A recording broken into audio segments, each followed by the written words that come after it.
When I was 16, I took my family pet to the vet, found out he was terminally ill and never told anyone. I'm the eldest of 4 kids in a family of 6, and growing up we had a beautiful albino chinchilla named Dusty. Dusty was an awesome little pet to have as a kid. Very sweet, never bit anyone, loved to cuddle and run around digging tunnels in the bedsheets. He had this really big cage in our guest bedroom that was connected to my room, and every time someone would walk past his cage, he would run to the gate hoping to be taken out. If you opened the gate, he would just hop right into your hand. Anyway, great pet. So about 3 days after I got my driver's license as a 16-year-old, I noticed that one of Dusty's eyes were tearing a little bit, which I hadn't seen happen before. Feeling like a brand new adult with my new driver's license, I decided to take it upon myself to bring him to the vet and see what was up. So, I put him into a brown paper grocery bag with his favorite blanket, made some air holes, stapled it shut, and strapped him into the passenger seat of my family's van. Fast forward maybe a half hour, and I'm sitting in the vet's office holding Dusty, feeling like the most responsible adult ever. The vet is an exotic animals vet and takes a look at him, then asks to do an x-ray. So she sedates him a little, does the x-ray, hands him back to me and leaves the room. Adult level 9000 as I sit petting him until he wakes back up. So vet comes back in and sits next to me on the little bench in the checkup room and starts petting him in my lap.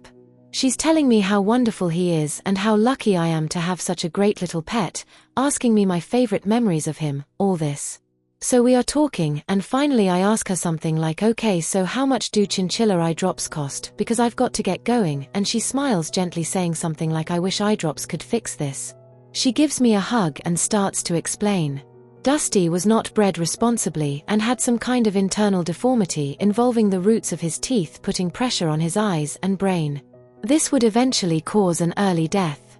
I couldn't believe it. I remember starting to cry and putting Dusty back in his grocery bag with his blanket and asking if the vet had a stapler I could use to close it again.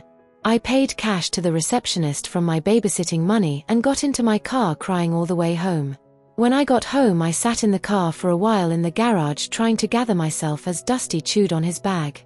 Looking back, I'm not really sure why, but in the car I decided not to tell my family the news. The vet said Dusty wasn't in pain despite his tearing eye and we wouldn't have to put him down. She didn't know how long exactly he had left, but guessed maybe a year. I guess I figured I didn't want my family to be sad every time they played with him or passed by his cage knowing his time was limited. I wanted the rest of his little life to be normal. Eventually, I brought him back in the house and put him in his cage. I went later that day to Petco and bought rodent eye drops as a cover-up and proudly told my family that night how I brought Dusty to the vet to check his eye and lied saying the doctor gave me eye drops and told me eye irritation is common in chinchillas. Dusty lived 3 more years after that, 2 years longer than the vet had expected. He passed away just shy of his 10th birthday. On the morning he passed, I told my dad what had actually happened at the vet. He told me I was so much more of an adult than I knew. Tilda.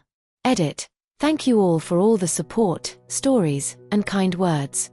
I never thought this post would get so popular. I'm sorry for making many of you cry, sometimes in non-ideal places, but my heart is so warm knowing my experience touched so many people. Tulip, you all are wonderful.